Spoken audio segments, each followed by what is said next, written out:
During World War II, every resource mattered. From steel to canvas, glass to grease, nothing was wasted, and everything had to serve multiple purposes.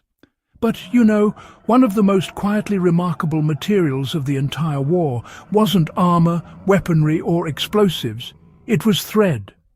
Not just any thread, but a revolutionary fibre so tough and resilient that soldiers joked it could hold up a tank. It was known by a variety of names, depending on the country and branch of service, but to those who worked with it, it became legendary. The sewing thread that was stronger than rope. Before modern synthetics like nylon and Kevlar became household names, this wartime innovation changed the way militaries approached everything from uniforms and parachutes to gear repair and vehicle covers.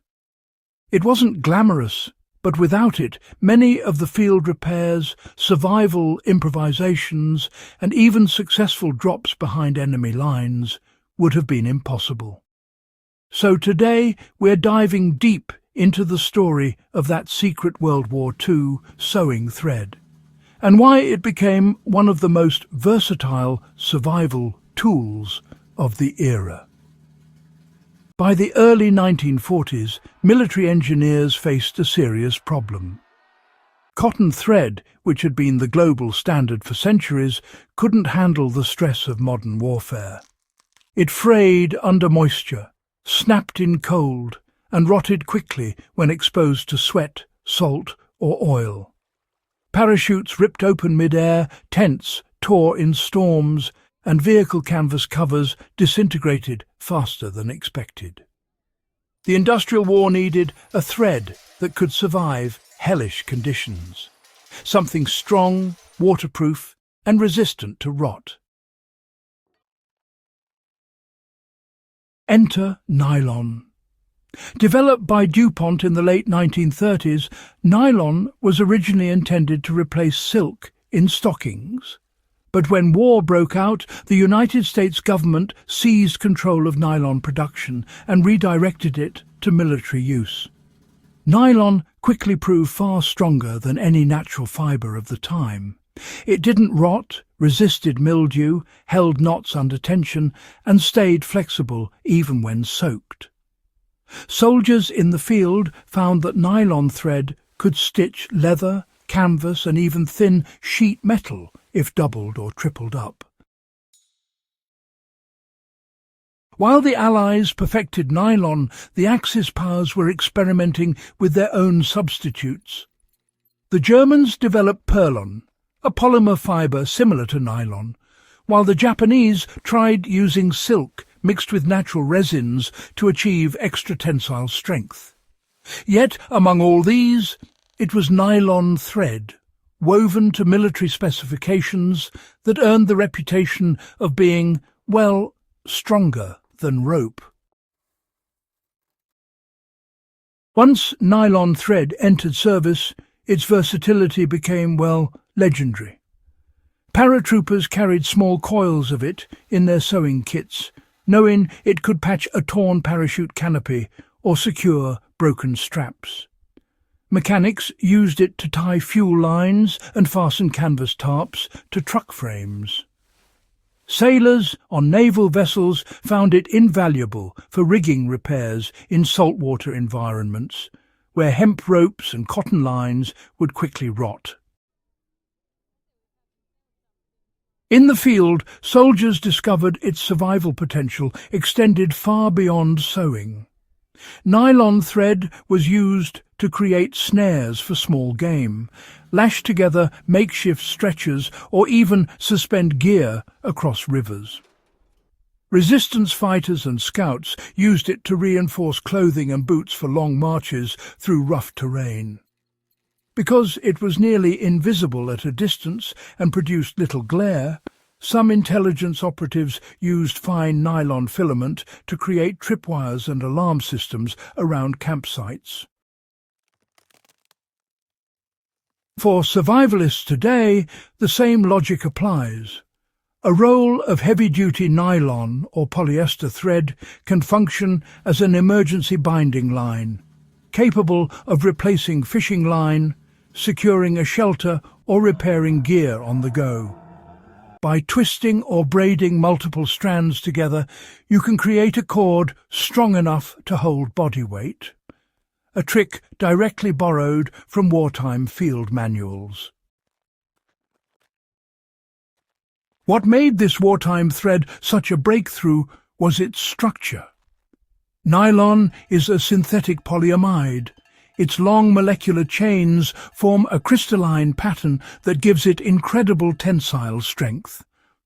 Unlike cotton or silk, which absorb water and weaken when wet, nylon maintains its integrity under all conditions.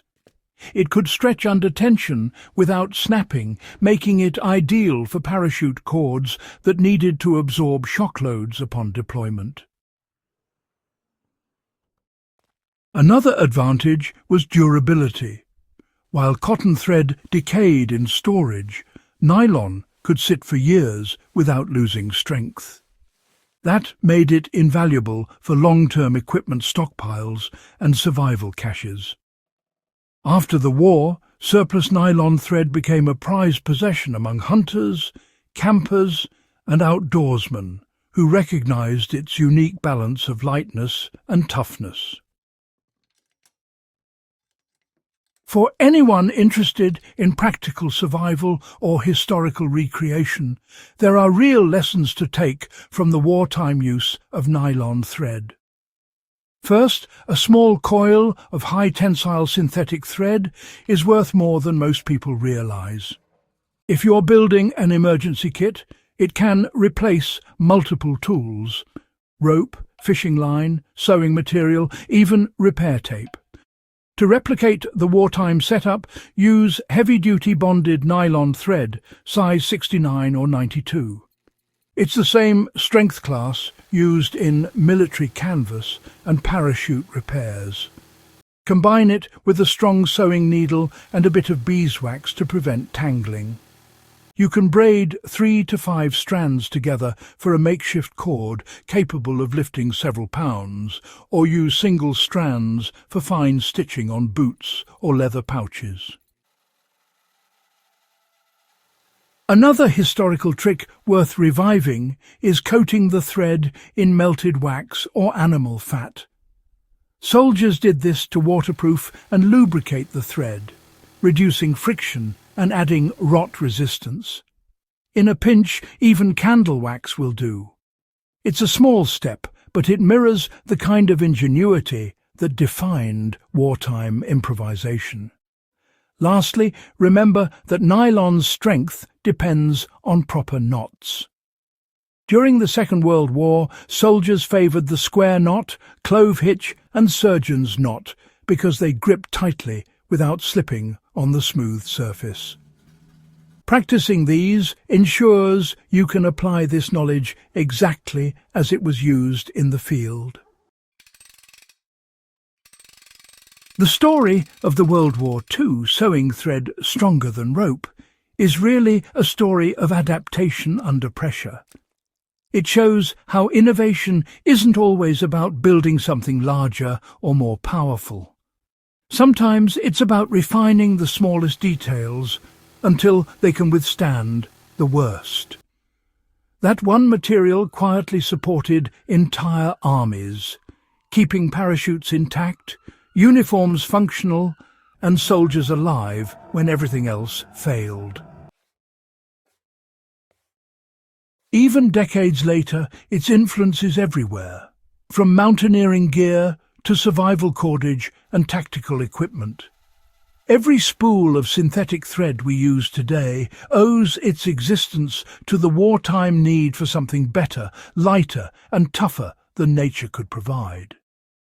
In the end, this thread, stronger than rope, stands as one of World War II's most overlooked inventions.